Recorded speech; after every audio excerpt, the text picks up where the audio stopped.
Wonderful. I'm joining you from Clandeboye, Manitoba tonight. My name is Melissa McIntosh, and I'm joining both as a mother to 10-year-old Blaine, who has multiple learning disabilities. And I'm also joining you as a professional who's previously worked as a school clinician for over 10 years and now work in the private practice mental health field. Um, Running a clinic with supervising 5 other therapists where we're treating high amounts of depression and anxiety, often related to children experiencing learning disability and late diagnosis. So this is something I'm really passionate about. My first introduction to actually undiagnosed and very late diagnosis learning disabilities when I was working as a school clinician in an alternative learning environment and doing threat and risk assessments.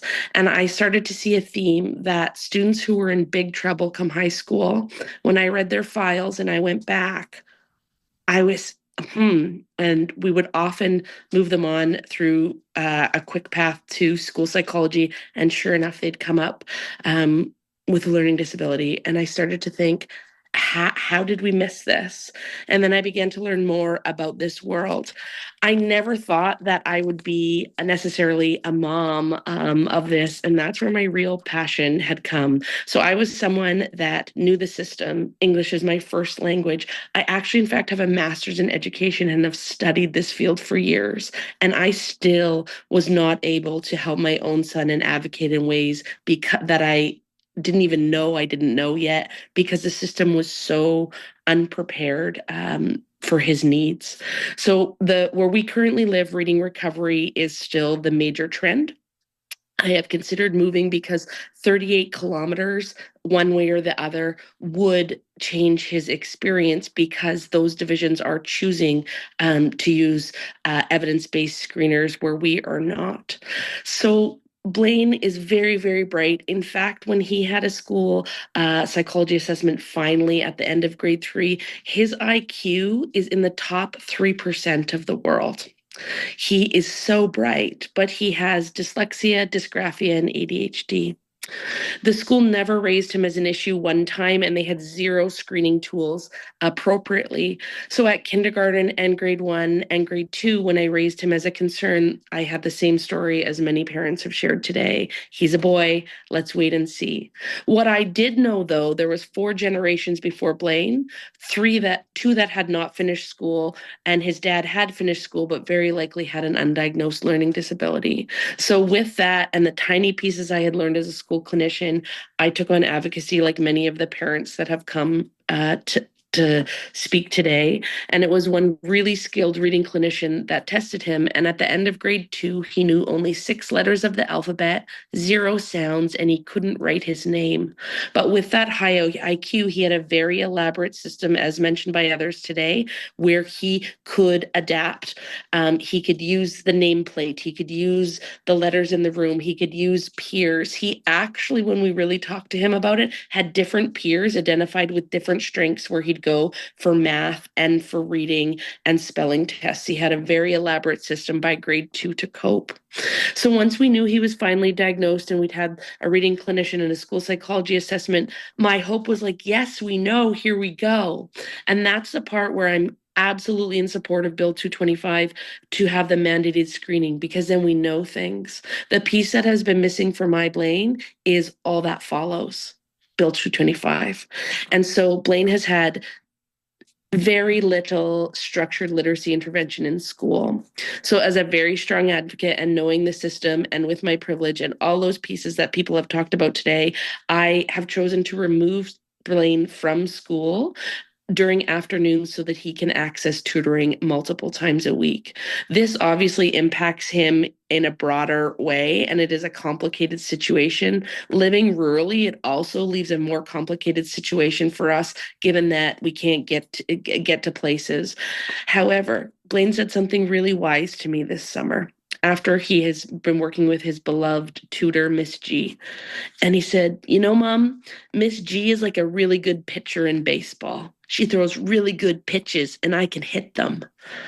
And that was so wise. And what he was referencing is when Miss G teaches me in structured and systematic ways that are evidence based, I get it and I learn. and I can hit the ball. And he was talking about reading. And that's a 10-year-old child. He has wisdom far beyond his years, not just because he's bright, unfortunately, because of the trauma that he's experienced in having a learning disability that was never caught at K1 and 2. And so he has a long way to go. And I got to experience one of the very beautiful milestones this summer when he read a stop sign.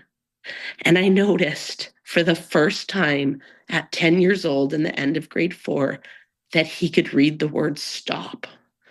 And so this bill is so important so that kids like Blaine no longer fall through and they are identified, and that parents are no longer told the stories to read more and to wait and see, because we have the tools to know, we must know.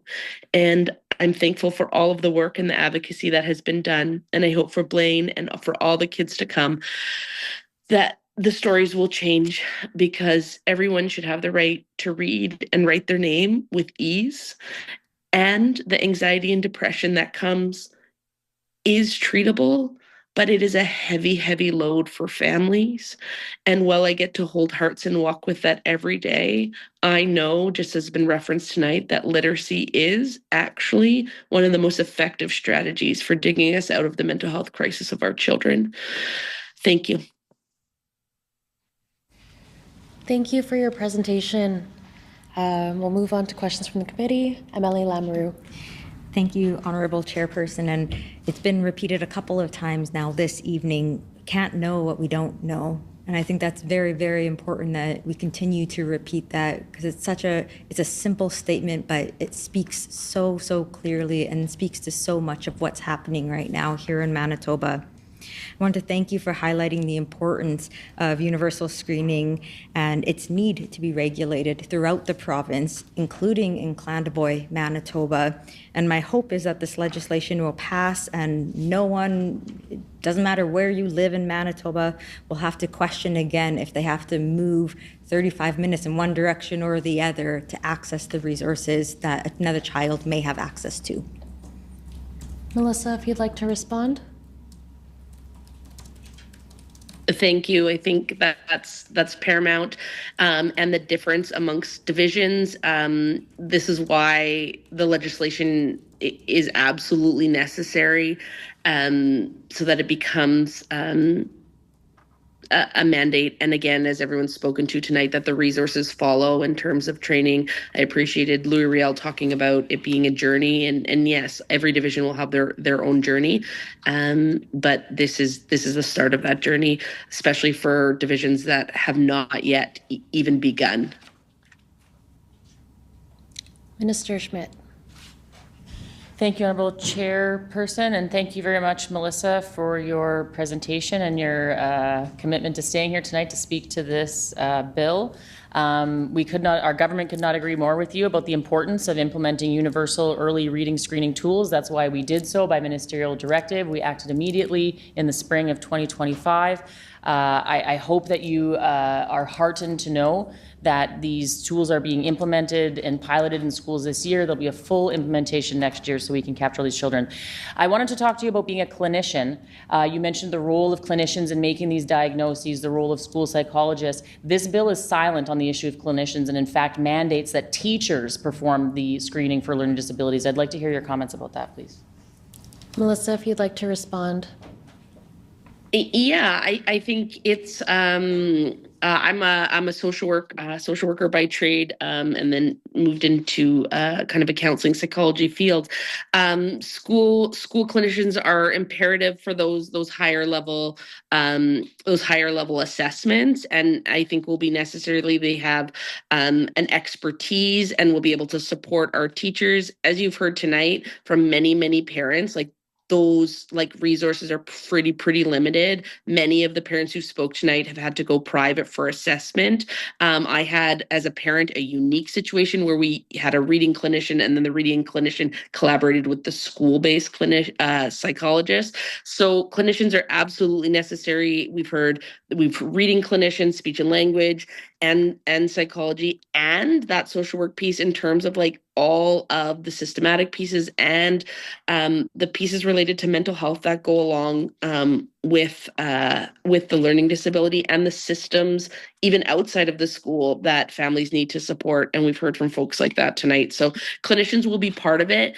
The thing is, the clinician will never meet the child unless that screening data is there. So it's kind of like this, if we don't actually ask, we don't even actually know, and maybe we're okay. And we're saying, no, that's not okay. Like, we need to know.